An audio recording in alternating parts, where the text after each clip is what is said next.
first practical step to decide that I want to ask for an exit visa in me was when I had a fight with our CPSU, Communist Party of the Soviet Union teacher in college, who was talking very nicely about Stalin and Stalin's period, and I started arguing with him, and at some stage, in a very unpolite manner, I left the classroom just slapping the door, and the rest of the students, who were quite shocked by that fight, said that man, when I left, he said, very unfortunate, very unfortunate. Where did he pick all these nationalistic ideas from? I never said anything about Jewish, Zionist, whatever. Where did he pick all these nationalistic ideas from? And I guess then it was I have to say thank you to the Soviet authorities who turned me into a refusnik and allowed me to learn Hebrew and then teach Hebrew, and the rest is history. So now we're going to skip ahead here, but you both spent significant years in prison. And I'm wondering if there are ways in which you reflect upon that now and think about the ways in which you were able to get the inner strength to deal with it. I know, Natan, you've talked before about playing chess games in your head, and other ways in which you were able to keep your perspective against these really oppressive conditions. This is inspiring to people of any age, and I just wondered if you could share some experiences. Well, to be brutally honest, I can take it both ways. I can say that by the time I was arrested, I was already, well, let's say, an observant Jew to a certain extent. And definitely it helps. It helps when you have this belief and you have the ideas. And the best dialogue I heard in prison in my 3 years there, nearly 3 years there, was a dialogue between two little criminals when one of them said, look at this poor guy. He even doesn't know what he's here for. And the other more experienced criminal said to him, look at you. You are here because you hit your wife. This guy knows very well why he's here. And that was really, really a very significant dialogue. But as I said, to be quite honest, except for the belief that you will get out of here and that the Almighty is watching over you and is protecting you, it's daily survival. It's little things. It's little pleasures that you find in every day. And I don't know, when just by chance you get a little candy and it's Thursday and you can keep it till Shabbat, and then you feel like you had a real Shabbat meal. It's really a significant experience in this daily survival and living from day to day. So it's both things. Well, I was in much more comfortable conditions than Yuli. much more comfortable, because Yuli had to spend time with a lot of criminals. I had my own suite usually. Most of the time I was, half of the 9 years term I was in solitary confinement. 1 year and a half I was in the punishing cell. So there, you don't have to suffer for any brutal language or something. You have but thing, that's reminds me what Yuli said. What is really very important, why you are there. That you know that you are in the center of the historic struggle. And that's why whatever you say, and all what you say, yes or no to KGB, there is no other choice. So the choice is very simple. You say no to KGB, you fulfill all your Taryag mitzvot, all 613 commandments. You cannot do more. Well, maybe you can find something kosher there. There's nothing to eat at all. So you said no to KGB. It's such a pure, easy life because you know that you are in the center of the struggle and you did everything what you can do for your people. No, let your people to fight for your release. So it's very comfortable situation. But did you know that? I mean, you really didn't know how this was going to end. You were set up, Yuli, right? They got you on drug charges that were completely falsified. And that was a frightening new chapter in how they were punishing people. Natan, you were, the charges against you were manifold. And you didn't know that we would be sitting here a few decades later and the Soviet Union would just be a memory. Did you have any sense of where it was going to end? Well, no, you don't know. But what you learn very quickly, and that's really very important to realize and to make switch in your head, that the aim of your being there is not how to get out of there. That you cannot guarantee to yourself. If you start building on it that next day you'll get out, you can become crazy, or you'll be broken. Simply they'll see your weakness and will use it. You have really to decide that you will stay a free person until the end of your life. They cannot enslave you. And that is your challenge. How not to let them to turn it into slave. You're a free person, when you enter this prison, and you will stay a free person. If your aim will be how to survive, or how to reach the day when you'll be released, you'll become crazy, or you'll become very, very big. So, did I hope? Of course I hoped. I saw my release, which you saw later. You know how many thousands times I saw in my head that day? So one day it did come. No, and the exact continuation of what Natan was saying, if you don't want to, but if you would need to see a free fall or a turning of a human being into an animal, it's either for the reason that Natan mentioned, all these guys that they clinically go crazy because each day they're looking in the papers when the next amnesty will be, and sure, my case definitely will, and then they go totally crazy, or they lose belief, and then they lose any self-interest, anything, and they really physically turn into animals. But I think that here it's more just, I think, than seeing a general goal. It's really believing that you can make it. And once again, it's the combination of both the daily survival and the belief in a bigger picture. And I think that's what basically takes you through. And always, I'm not from Jamaica, but always look at the bright side of life. You know, it's very not nice to be framed, but I always say, and Natan will definitely understand, they accuse me of illegal possession of drugs. Can you imagine what my life, or lack of life, I guess, would be if they would have accused me of rape or being a pedophile or something like that? How do you go into an underworld, into the criminal society, and explaining to everyone I'm not this? Drugs, it was easy, you know. So what? Oh, they just used drugs to put you into prison. I would say yes, and everyone believed it. They didn't have any communist ideas in the Soviet criminal world. So Natan, you mentioned that you knew that there were people on the outside who would take on the struggle, and for both of you, your wives were essential in this. And I'm wondering if you could talk a little bit about this. I know this is a painful moment, Yuli, that Tanya died just a few months ago. But she was instrumental in helping you, especially after you were badly hurt in an accident, to really elevate your status and to make sure you weren't forgotten. Yeah, here I guess the stories are different because Avital was turning the world upside down from this side of the Iron Curtain, and Tanya was there, but they're different, but they are similar to a certain extent. And in Tanya's case, I think that she very quickly learned the system. How in the system was very hierarchic system. So the upper you go up the ladder, and then at some stage someone breaks up there and calls down and says, I don't want to hear from that Jewish dum paradum paradum anymore, and then it has some potential of improving your conditions.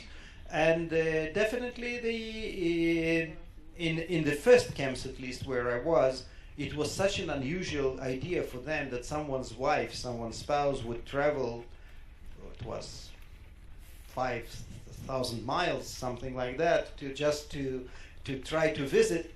That at some stage, even those guys were sentimental when they didn't have too much supervision over them. They would even give her an extra hour or something like that in some cases, just because they couldn't grasp the idea that she was traveling for several days to probably get an hour meeting to have it, in case it was not cancelled because of bad behavior or prison.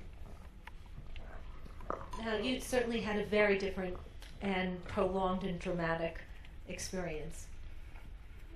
Well, what means very different? I think each time when Vital and Tanya were meeting, we felt that our experience was the same.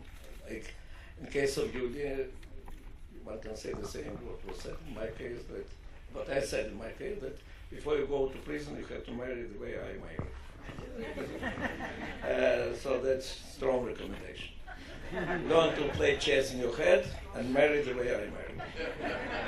But look, here I didn't know anything. The world, one thing I knew for sure. She keeps fighting, and I'm sure that she's making strong impression on the world. And one of her secrets was one of her advisors when I was released. You have to understand when we were married, and then she next day went to Israel, by the way, a few days, it will be 40 years to them. She was a naive girl who didn't speak any languages. So when we met, 12 years after, she was the leader of hundreds of thousands of people. There was not a one leader in the world that she didn't convince him or her to join the cause. And so she was very knowledgeable. And the first advice she gave me, she said, every organization would like you to make part of their own. Don't join anybody. Go ahead, keep fighting, and they all will join you. And that's what she did. She then practically everybody, every Jewish organization followed her, and when she was opening the doors of White House, they all entered there, and that's how she fought.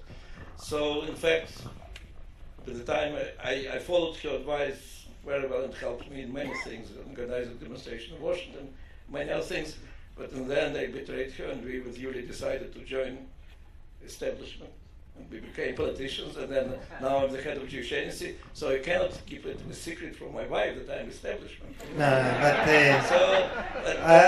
it's a very weak excuse. Sharansky is not different from any other married man in this world. He does what his wife tells him to do. Because when we started politics, according to Avitan's advice, we had to start an independent party because he didn't want to join anyone. So that's true. That's true. So we're getting ahead of ourselves a little bit. I do want to get to your party, but first, just tell us how you found out you were going to be freed. What was that like? Walk us through it a little bit. I think it was very different in our case because I didn't find out. They took me from prison in Siberia, put me on the airplane, brought to Moscow prison. They kept me 2 weeks there. Then they took me and suddenly gave me civil clothes, put me on the airplane. And when Beisan, you see that it's already, Soviet Union also has borders. Beisan, you see that you fly to the west hour after hour. And in the matter of them, it's kidnapping, explain me what's happening with me. And then they declared that for my bad behavior, I'm deprived of Soviet citizenship and exile. That's how. I guess I behaved better because my original sentence was 3 years, and Tanya was all the time complaining to all the authorities, and I was badly injured at some stage in the camp. So after the first possible exit is half the sentence after a year and a half. So they brought me. I was scrumptious. They brought me to some parole committee, and just fun. I was even angry that they made me like limp there for several minutes. It was a difficult experience. And there's a officer in charge. Now the prisoner doesn't repent. You know, his behavior is getting worse and worse. He's not respectful towards commanding officers. He is not respectful to others. Okay, thank you. No reason for parole. The second round was very different. I was working in the labor camp, all of a sudden, speaking of sudden things that happened here, it's similar. They took me out from this plant, the factory, in the middle of the day, marched me to the commanding officer, to the chief of the camp. A doctor was sitting there from a hospital. He seemingly examined me. He looked at me and said, "Okay, I'm taking him." Prisoners don't like surprises. You don't understand. Like Natan said, "Are you kidnapping me?" You don't know what to think. Where is he taking me? So they took me to the prison hospital of another camp. They were feeding me there for a month. And then all of a sudden, out of the blue, no one was talking to me. They took me to a parole committee. And all of a sudden, not the same officers, but in the same setting, it was like officer in charge. "Oh, he's a very obedient prisoner. He behaves well. He works well. No problems with him. No disciplinary problems." Doctor, "Oh, no drugs. No, nothing bad. You know, very positive. Not violent towards other prisoners." I thought they were going to make me a member of the Communist Party finally, but there was no happy end, because in the end, just when I was already getting proud of myself, as I'm saying, I'm such a nice person, the officer presiding said, "Oh, prisoner, by the way, you admit to your crimes, right?" And I said, "No," because crimes were illegal possession of drugs. And then he said, "Listen carefully, prisoner Edelstein. If you give us a different answer, we can probably give you an answer you're waiting for," something like that. And it's not an easy thing. It's very nice to be here, sitting here on the stage in Jerusalem. It's a little bit more difficult when you're in Novosibirsk. And still, I said to him, you know, that more or less, I don't remember the exact words, I said that option was with me from the very first day. And the next day after my arrest, I could say that I didn't mean it, and I'm a nice boy, and just let me go, and I'll cooperate. And then I said something very stupid, and I said, and then probably I could sit down and drink coffee with my wife. And then I think that's what caused me to realize that I was saying nonsense. And I said, "You know, I have one problem. My wife doesn't drink coffee with guys like that." And that was the end of it. And in the end, it turned out I was right, because when they really wanted to release me, they didn't ask for my cooperation. It took me 8 more months in the camp. But when they really wanted to release me, they just sent a cable to the camp signed by the chief of police of Moscow, who has nothing to do with the camps, saying that they checked the case again, and the superior court decided that I was a criminal, I was rightly accused, but the punishment of 3 years was too severe, and the real punishment should be 2 years and 8 months, which was the next morning. And the next morning, with some ups and downs, I was released. And then you came here to Israel. This was 1987. Natan, you arrived in 1986. And I believe that you organized the greeting party for Yuli at the airport? No, I was part of this. Part of it? Party, yeah, that's the first time that I saw Yuli. Because when Yuli started his activity, I was already arrested. So I never saw him as that great activity of all Hebrew teachers which were in those years. But of course, when I came, and we immediately with Avital joined the struggle for the release.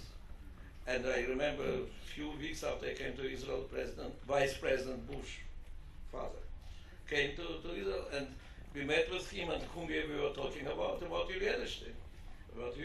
And so when Yuli, a year after this, was released, of course, we all felt already part of the struggle for his release. So, well, we recognized one another in the airport. That was our first thing, and then you like me, went to the court as far as I remember. That's how I learned about the change. I was actually the last but one prisoner was going to be released, but the first thing I knew that when I was in the hospital, they let Tanya go in, which was a very bad sign. They would do it only to someone who is really like his last hours. But she managed to say to me that, by the way, it was so nice to see Tolik and Natasha kissing each other and embracing each other as if she was talking about some relatives or whatever. So then I realized that Sharansky was released from prison. So that's how you found out. Yeah. About his release. About release. his release in Wow. '86. Wow, that's great. But it's not only about his release. It couldn't be just out of the blue. I realized that she was talking to me about some hopes and changes and things happening. But he was released as a just in time in order to join our demonstration in Washington. That's right. That's right. So it was all planned. All planned. Was the then Vice President Bush, the plot. So now you did what you thought you wouldn't do, which is join the establishment and first create your own political party. What motivated you to become involved in politics here? Well, I can tell you what motivated me. I was not going to join the politics. From the very first day, I was asked what party I joined. I said, I don't know too much about your parties. There is only one party about I know everything. It's Communist Party. For sure, I will not join it. And I thought that's the beginning of the end of my political, because I felt that Soviet Jewry is something we have to continue fighting for, to bring down the Soviet Iron Curtain. It should not be political. But then we created, when a critical number of Soviet Jews prisoners were released, we created Soviet Jewry Zionist Forum, which all the aim was to push for the integration of Jews, Soviet Jews, in Israeli society. And at some moment, after a few years, we understood that we more or less exhausted our resources, non-political resources, to make sure that will be quick, swift, powerful integration of this idea. And from there started idea, discussion, and then decision about creating this party. Yeah, the same. Just to add to that for those who would want to look, you can find a picture back in '88 of 4 prisoners of Zion, 4 former prisoners of Zion, 2 of them present here, plus Yosef Mendelevich and Viktor Brailovsky, who went to see Shamir in Paris, explaining to them that we should be prepared for a huge wave of immigration coming from the former Soviet Union.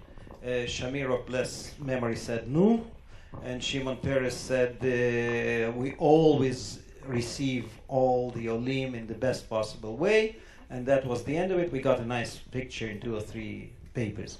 And at some stage, that was, I think, the real reason. Everyone, Sharansky definitely could open every door, and we could come to everyone, Prime Minister, Foreign Minister, Finance Minister, to say nothing about Absorption Minister, and we would get a cup of coffee, everything was fine. But no one was really doing things. So at some stage, I guess that was the realization that if we want to really influence the process and not just be, as they say, Etzesgeber, we have to get our hands dirty. So the idea was to represent people like yourselves. Was it also to help change the system, and if so, in what way?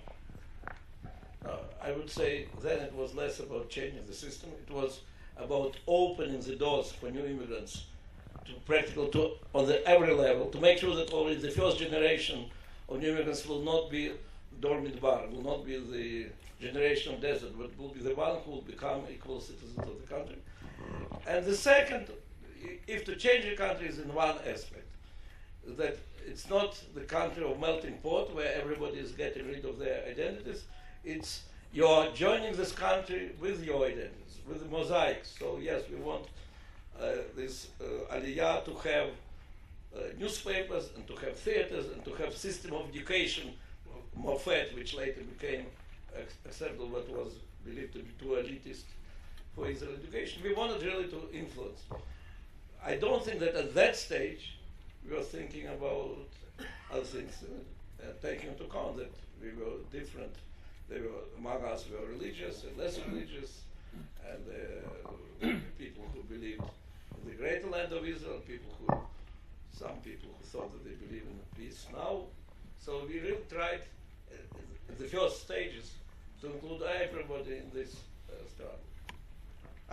I think it's a perfect way to bridge both parts of our conversation, because 10,000 times, I'm sure the same could be said about Natan. 10,000 times people ask me, so how did you guys like Sharansky and yourself and Mendelevich and Begun, how did you become leaders? What made you leaders? And definitely at the first stage, I felt very uncomfortable. I said we were not leaders. We were just trying to fight and to do the right thing. And we were not elected leaders. We didn't declare ourselves leaders or something like that. And I think it's a similar thing could be said about the creation of the then Israel Be'aliyah. We wanted to help new immigrants. We wanted more immigrants to come. We wanted to do the real things. I think, and I hope I don't sound too dramatic, I think it saved the Israeli society. Because at such an early stage, the huge immigration of 1 million people got political representation. It blocked for good any idea of having, Black Panthers or protest movements or tent movements or you name it, because at a very early stage, first topsy-turvy world, first in the Knesset and 2 years later in dozens of municipalities around this country, new immigrants had their representatives. It means that they shouldn't be hating the state for not having anything. They could hate Yuli Edelstein, who is a terrible absorption minister. And I think it changed the whole attitude of new immigrants towards Israel. So this is fascinating that you see it in this way, because you came from a system that was just the opposite, where the state was not representative really at all of the people. So we were fighting against that system. So we definitely that system was the opposite. So we really wanted to enjoy the fruits of what we were fighting for. And you have also to understand that we politically had a very easy situation. We didn't need at that moment. Later we did need. At that moment we didn't need central committee, and we didn't need big battles. Who will be number one, number two? Everything was simple. I am 9 years in prison. I'm number one. He's 3 years in prison. He's number two. Our slogan is: we are a different type of party. We go to prison first. That was enough. That was enough.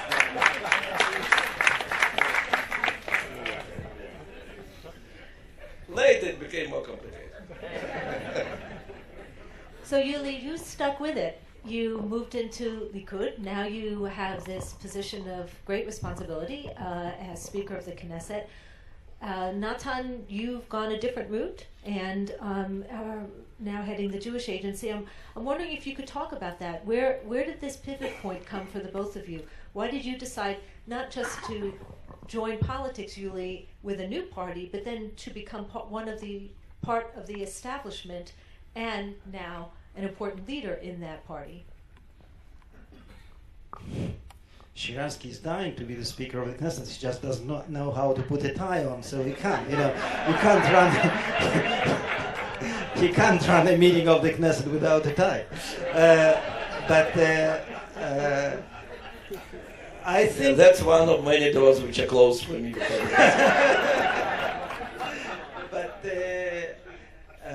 I think that the merger with the Likud, of which we both were supportive, not just me that I was pulling in that direction, Sharansky who was fighting according to Avital's advice to just stay independent or whatever. No, I think that at some stage, after being successfully elected 2 times and less successfully elected for the 3rd time to the Knesset, we realized that you can't play the same card again and again for good reasons, because obviously we were successful enough for new immigrants to start thinking about other issues, different issues, and the rest is really working inside the Likud, and it's not just something that you can plan, because in the Israeli system I could very easily become Minister of Agriculture. And not that I have anything against agriculture or don't understand how important agriculture is, but I was always lucky.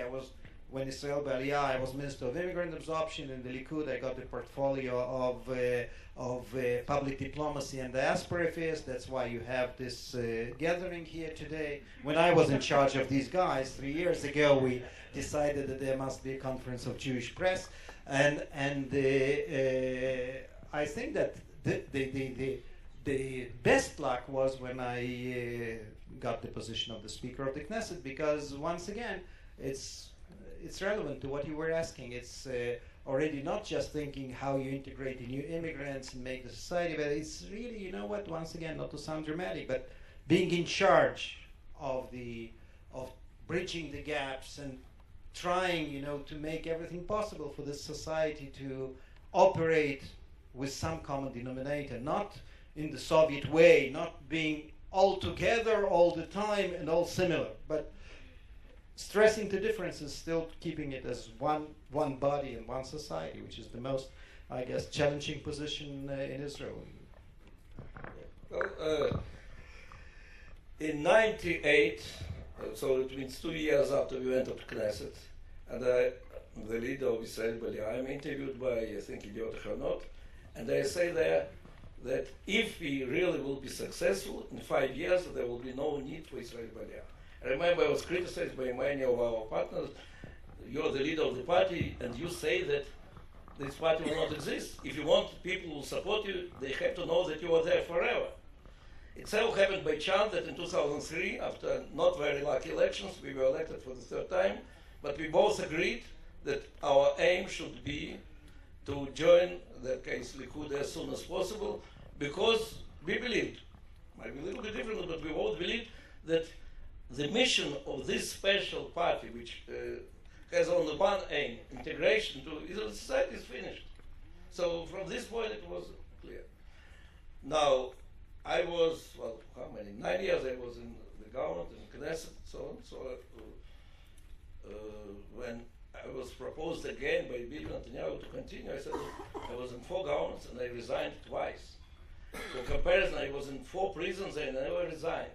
So something is wrong with my being in politics.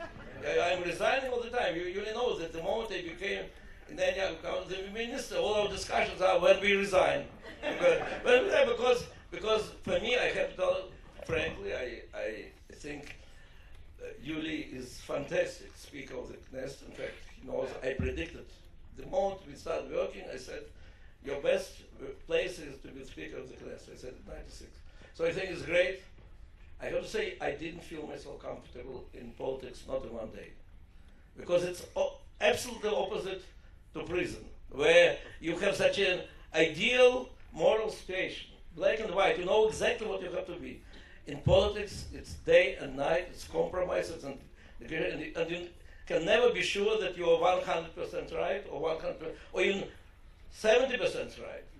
And so that's why in the end you resign, because you feel that where the government is not right is more important than where it is right. So from this point, for me, I have to say, frankly, that coming to Jewish Agency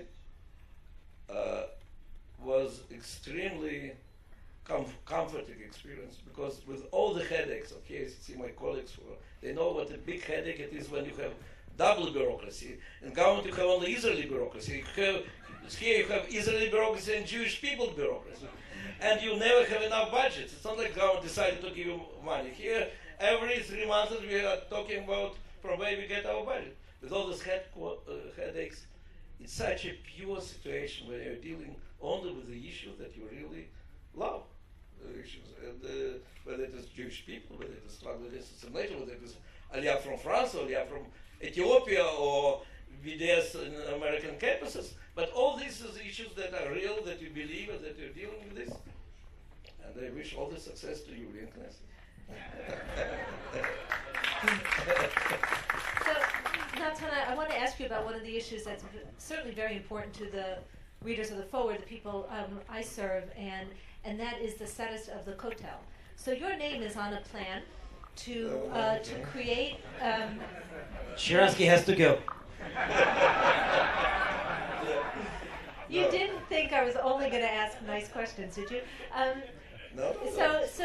So tell us, your name is on a plan that would really create a whole equal section for egalitarian prayer, and I'm wondering where things stand. Well, you know, for the last 3 months, as I was saying, in another week we'll have an agreement. So at some moment you have to change this formula. Look, I think there is a huge achievement. Since it's already more than a year that Prime Minister asked me to be involved and to try to look for whether there is place for compromise, and some people are saying that I am committing suicide. Of course, there will be no compromise. And I have to say that, yes, my work with our partners in Jewish Agency helped me a lot to bring different parts to compromise, because after all, don't forget, Jewish Agency is the only table where representatives of Reformed and Conservative and Orthodox and government and opposition are sitting together, and it helped a lot. And now, in fact, we have a huge progress because we really have ideological questions are solved. There is agreement between the rabbi of the Kotel and the leaders of Reform movement and the leaders of the National Kotel, how it will be run. There are some physical problems, how it will be built, entrance, how this, and it's not a small question because how it physically looks, it's also very important. It must really look that every person is respected and everybody will have a respected place near the Kotel to pray and to express solidarity with our people in their way. We are practically there. It's, each time it is like another physical obstacle and another physical obstacle. I do hope it will take another week, but well, no, maybe Yuli has to do also better work and to pass the law of conversion this week, the next week, and it also will help. See, there's no difference whatsoever between Jewish politics and general global politics, because for the last 20 years, every Israeli leader says that in 3 months from now we'll have a peace agreement. So, no difference. But we always fought against this approach. Yeah. By the way, tomorrow, somebody does know, Yuli, I warn you, there will be like 100 members of the board of Jewish Agency who are going to Knesset to give a headache to many members of the Knesset. Thanks for warning me. I can tell the guard not to let them in. So. I want to ask you a difficult question too, which is, you were so involved with the struggle for human rights, and some people wonder how you reconcile those values and those beliefs with the situation with the Palestinians, with occupation. How do you do that? Well, it's very interesting because it definitely happened to me 2 days after I arrived, and from my very first day I lived in Gush Etzion, 200 meters away from the bus stop where the kids were hijacked. I spent many hours before I was that important, and my kids spent the last 25 years stopping cars there on that stop. But definitely 2 days after my arrival, I think it was the first Spanish journalist, and then it went on and on. The last time was last week in the Foreign Affairs Committee of the Swedish Parliament, when someone asked me about occupation and things happening. And not as a standard answer, but very honestly, I can tell you that I consider any occupation in the world wrong, and I would never in my life spend 1 day in occupied territory unless I guess I was part of some UN peace mission or something like that. Occupation is immoral and wrong, and one shouldn't occupy someone else's land. In the case of Judea and Samaria, definitely we are having a serious dispute. And I think that, as I hinted, I think that we are not exactly facing festive ceremonies of peace agreements in the next couple of months, most probably in the next couple of years either.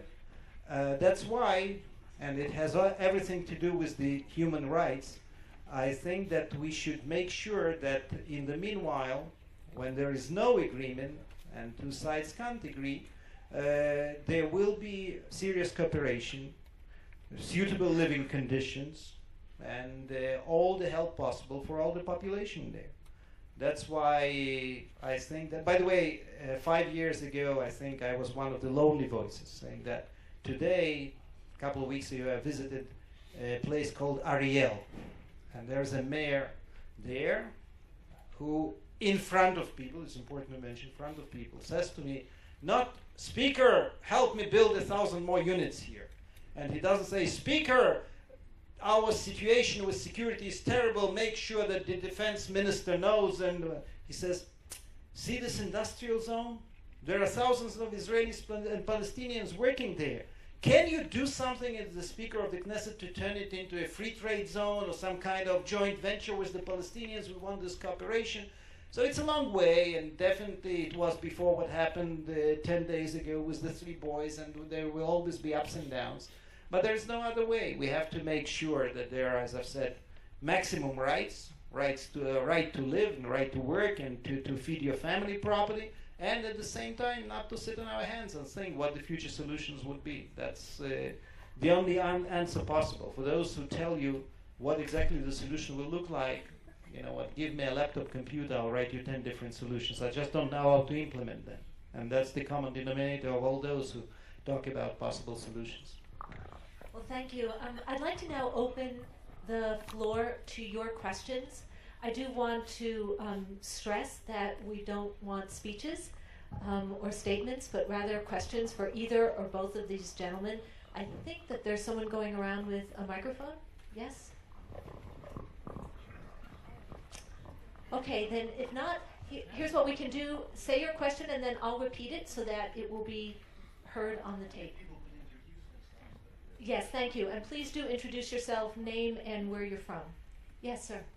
Picking up on what you're talking about, Lee Lazarson with JLTV, picking up on what you were just talking about, are you both committed to a two-state solution, or is there some other option that you put on the floor? So this is a question, are you both committed to a two-state solution, or is there another option that you would like to see happen? Well, I personally said it long before our leaders on both sides said, meaning after I came to Israel, that I believe in two-state solution. But I believe that only democratic Palestinian state will not threaten our existence. And that's why I didn't believe in Oslo Agreement, which I remind you, the idea was, and it was said by our Prime Minister, that we must turn Arafat into a strong dictator who will destroy Hamas. And from that moment I didn't believe in Oslo, and I don't believe in all the other solutions which say how to find dictator among Palestinians who will build state which will be good for us. I think I even answered that question. I don't have a clue what the exact solution will look like. I'm totally committed to any solution negotiated honestly and democratically between the two parties. Right now, for example, to say that I'm in favor of a two-state solution is such an anti-Palestinian statement that I can't accept, because right now there are already 2 different entities there, one in Gaza and one in Judea and Samaria. So today, to play this number games, 2 states, 3 states, is something very difficult for me. As I've said, when there will be a committed, when there will be a negotiated solution, and both sides will be able to live with that, that's fine with me. So it's okay for you as a Speaker of the Knesset from the Likud party not to agree with the statement of your Prime Minister? First of all, in any functioning democracy, the Speaker of the Knesset should agree as little as possible with the government. But it doesn't mean that I have to say, I'm saying that quite honestly. Prime Minister is a good friend of mine, is a colleague of mine. We've been working together for many years.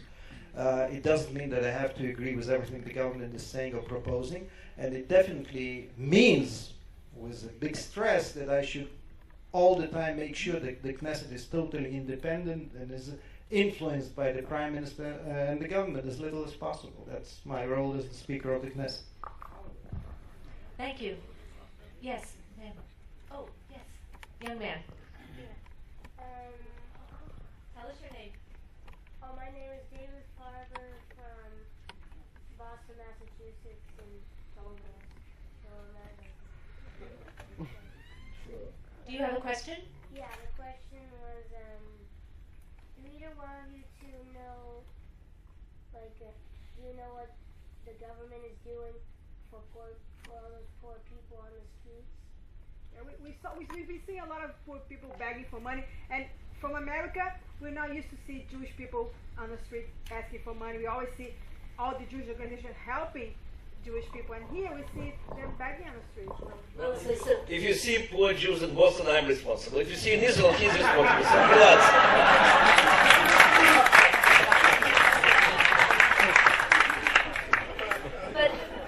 But I think we have from a young man a really important question, which It is an important question. You know what? First of all, to wipe off the smiles, I guess it's the same for all of us. We hate to see, because we're in the Jewish state, we hate to see even one single person begging for money. But technically, I think that there's, if we check the scenes from the streets of any country, Israel will be in a very good place. You don't see Israel covered with people begging for money all over. It's not like something that you can talk about in terms of a social disaster that you see. At the same time, having said all that, I think that there are too many families in Israel that live under what we define as poverty line. You know, I know it's virtual, I know there are no exact economic figures about this line, but there are too many families like that. To answer your question, there is not one thing the government can do, because for some people it's professional training and pushing them into the jobs. For an elderly Holocaust survivor, it's just an additional 100 shekels or 200 shekels, which is exactly the recommendation of a committee created by the government that submitted its recommendations of late, the so-called Al-Aluf committee, that submitted, among other things, bigger support for elderly families who live under the poverty line, and for children, obviously, for the future generation, it's proper education, once again making sure that from the very early stage they weren't turned into the second generation of poverty, a third generation of poverty, but rather will get normal school training, go to the army, then, God willing, go to college or professional training, whatever. So there are numerous programs. To say that everything is wonderful, it is not. But I think what will be common to both of us, in 1990, when that wave of aliyah, of huge immigration started, the serious discussion in Israel, and many people here remember that, was about hundreds of thousands of people roaming the streets because they won't have a roof over their heads and they won't have anything to eat, and they will be starving children all over the country. And thank God it didn't happen, because better or worse or whatever, but the government managed to have normal process. But as you rightly said, unfortunately we see still some people begging. Thank you. Yes, sir. Norman Goldstein, Washington. What would you say is the greatest success of the Soviet immigration, and what is the biggest disappointment in terms of the state of Israel?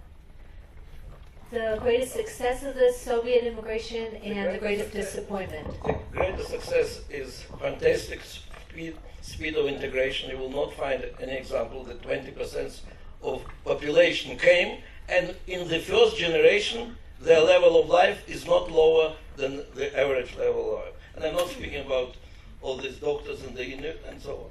So that is the greatest success. The biggest challenge, which was not really faced, that has to be for us, for Jewish agencies, for the government, also a reminder for the future. Today, in gathering exiles means that a lot of assimilated families, Jews are coming, and our laws, which make it big difference between eligibility to come under the law return and be considered as Jewish, and our system of conversion, and our relations with different streams of Judaism. It's question which, first of all, is not solved, and second, it reflects deeply on all the relations between Aliyah, between Israeli society and world Jewry. And that's what we in Jewish agency have to solve. Yuli, what do you think? Do you agree? You're such a politician. Yes. Hi, Sarah Avalani from Montreal, Canada. I wanted to know, not to compare with your stories, but there are still Jews in crisis around the world today. What role do you think the Israeli government and the Knesset have currently? So what is the role of the Knesset and the Israeli government to help those Jews in crisis Well, today? that's a good week to speak about it, because government, as we were advocating for many years, is start playing bigger and bigger role. We just now had two decisions of the government to put some money in strengthening Jewish identity and to put some money in Aliyah. Of course, it's in addition to all those money which are spent by world Jewry on these topics. Just as this, look, we have, of course, Jews have problems in Yemen, our families in the Middle East, Jews in Iran, Jews in Venezuela, today Jews in Ukraine, and we are working day and night to help them. But when I'm asked where are the biggest problems of Jews, the biggest problem of Jews is in the United States of America, where every day we have a few hundred Jews less, and that's why we have to concentrate our efforts. Well, I think that, first of all, there is, I'm saying that not exactly as a Speaker of Knesset, in my previous capacity in the government, together with Natan Sharansky, we were chairing a special government Jewish Agency Committee on the security of Jewish communities and closely watching it. One thing should be clear, even in this terrible thing in Brussels or in many other cases, we are not talking about active role the Jewish state, the state of Israel can play in terms of security. We're not going to send a commando unit to guard the Jewish community center or a synagogue. Our role as the Knesset and as the government is to make sure that the local governments, I mean their governments, make sure, understand that they have to protect all their citizens, and when Jews are under threat for this or that reason, it's about Jews, and we are trying to do it in every possible way. And another thing I would mention, and this is rather new, I'm not always successful, but I'm trying to make sure that whenever a member of Knesset is traveling or a delegation is traveling for different reasons to a conference on green environment in wherever, in Mexico, that they would take the time, leave the time to visit with the Jewish community, to listen to the Jewish community. And I think it's happening more and more. And I think that's how the Knesset will be, at least with the feeling in the tip of their fingers about what's happening with different communities. Thank you. Yes. Yes, sir. RCJ, which is Jewish Radio in Paris, and L'Arche, which is the French magazine. And I would like to ask you, both of you, what do you think about the situation in Ukraine, and all the protest movement in Maidan place? So the question was, what do you think of the situation in Ukraine and especially the protest movement in Maidan Square? Well, here I'll be very official, and I will say that Israel doesn't play a significant role there in things happening between Russia and Ukraine, because I don't think what kind of changes we can lead there or cause there. And our only interest there is exactly according to the previous question, is the fate of the Jewish communities. What we hear from the Jewish communities is that they feel safe, they feel fine, though Natan will definitely tell you that there are bigger numbers of new immigrants coming from the Ukraine, so it means that probably not everyone feels very safe and not everyone feels fine. In terms of the relations, we have ongoing relations with both the Ukrainian government, including the new government, and the Russian government, and as I've said, we are not in any way interfering in things going on there. I can add on, just yesterday on our Board of Governors, we had two presentations from Ukraine. One from one of the leaders of Jewish community who was explaining how good is this new government, how many Jews are in this government, how they help Jews and how Jews are happy. And the other, the head of our operation in Ukraine, was explaining how we are saving Jews who are running away from Donetsk, Kramatorsk, Lugansk, and other places. And there is no contradiction, by the way, because there is no political anti-Semitic forces in the government, and the government does want to have good relations with the Jewish community. But there is huge areas in the eastern Ukraine where there is a vacuum of power. My city Donetsk, where was born and grew for 18 years, now is almost like dead city, with people fighting with one another, with crime awful, and checkpoints, much more checkpoints than near Hebron.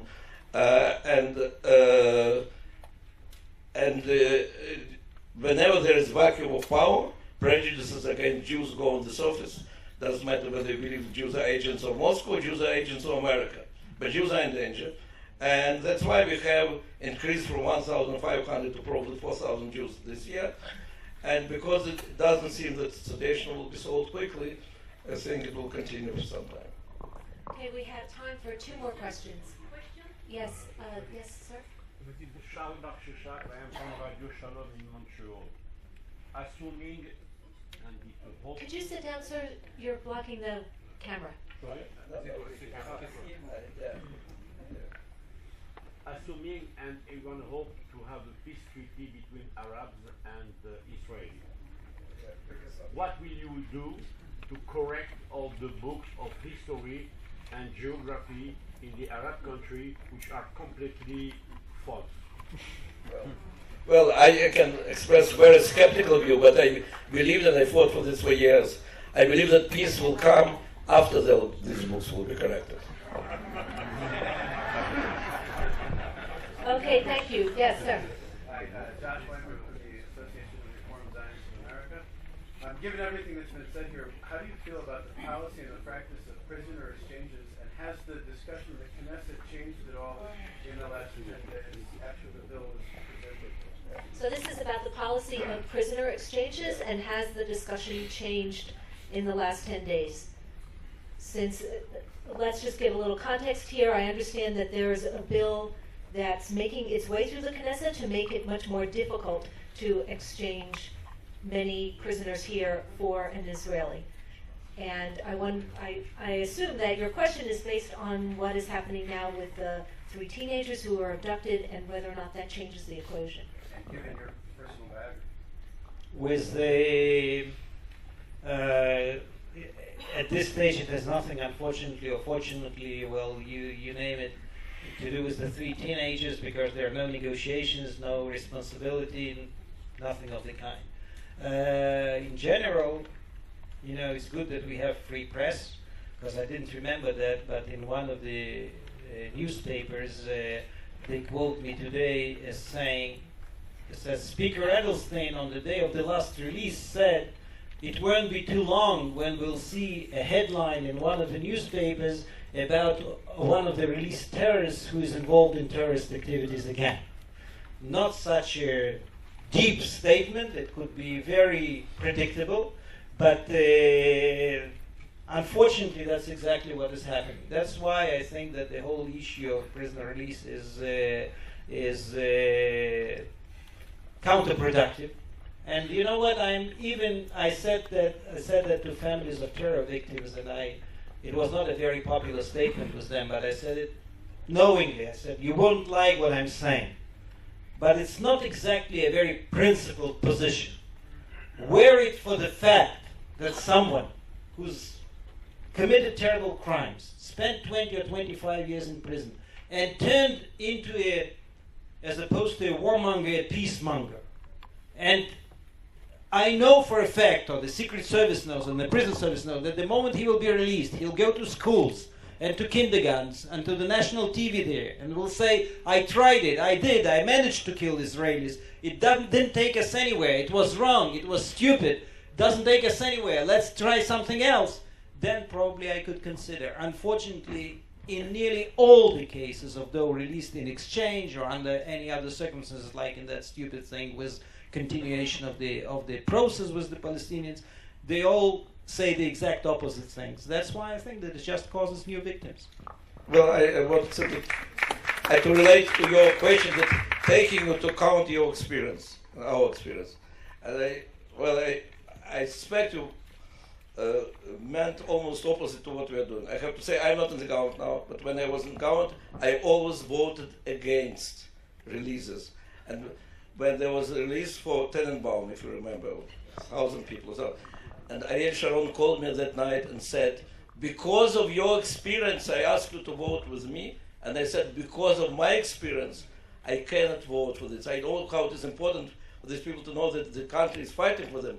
But they know there is price for which you should not be released. We both will not release and served many years in prison because we refused to be released for any price. And definitely our soldiers know that when they go, they have to pay price for it if they killed. So from my point, all these releases for 1,000 terrorists for one dead body or even for one soldier are big strategic, moral principle mistake in our struggle. But because of our experience, not because of it. So, what would you do to release a Gilad Shalit?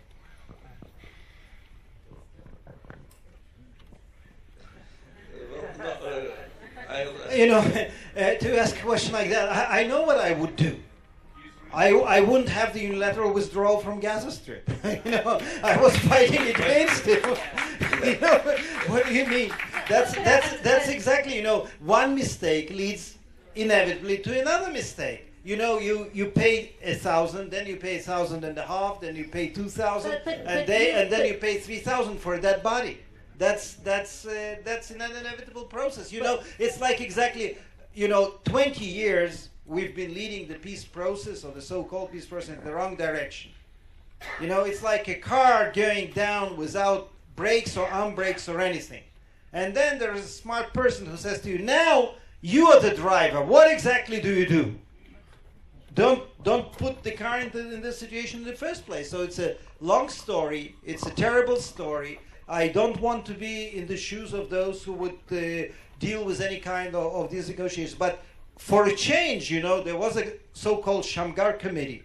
Shamgar is a former chief justice of this country. He is not suspected of any, ultra-right-wing or ultra-left-wing political views. They had certain recommendations. It's high time to accept these recommendations and say, that's it, my hands are tied. We are working according to the recommendations of the Shamgar committee. I guess that's the only way out right now. And then, hopefully, the car will be slowly but gradually turning in the opposite direction. But these prisoner exchanges have been going on before there was a withdrawal from Gaza. So it's not just that. Yeah, the first one was Gabriel, and I think historically it was a huge mistake. By the way, we in Soviet Union, but we were so proud of Israel for Entebbe and for all the things. And we knew then that Israel, not like the others, is not negotiating with terrorists. And we then were writing letters, very naive letters, that if you'll be in prison and there will be attempt to exchange us for terrorists, we don't want to be released. That's very naive, very romantic, but we felt that is the strength of Israel. Israel is not negotiating with the terrorists, they are fighting with the terrorists. And I think that the moment we started releasing, we lost a lot of our protection power. Deterrence. Yeah, we lost a lot of our deterrence. So, last question to both of you. Has Israel lived up to the sacrifices that you were willing to make for it?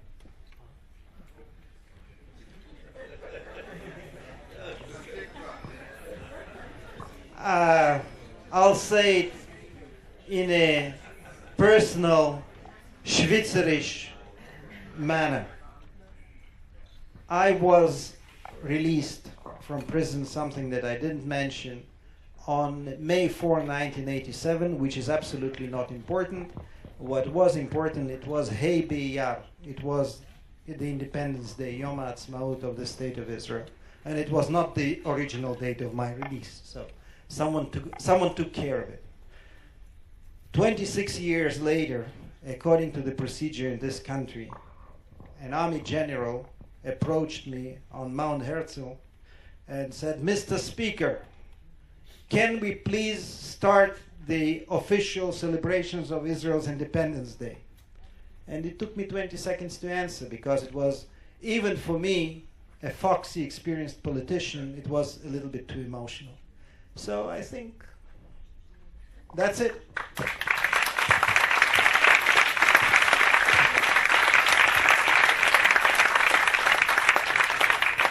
I put it a little bit different. Even without this happy end for us, of course it is big, big happy end. But let's say, all these sacrifices, what sacrifices? What sacrifice?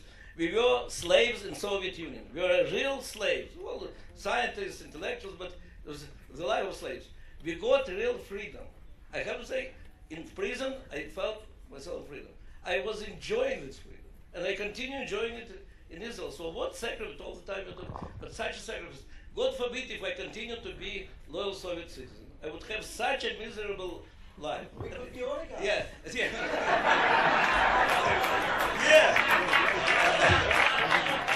You could be oligarch. I know only how to lose money. I don't know.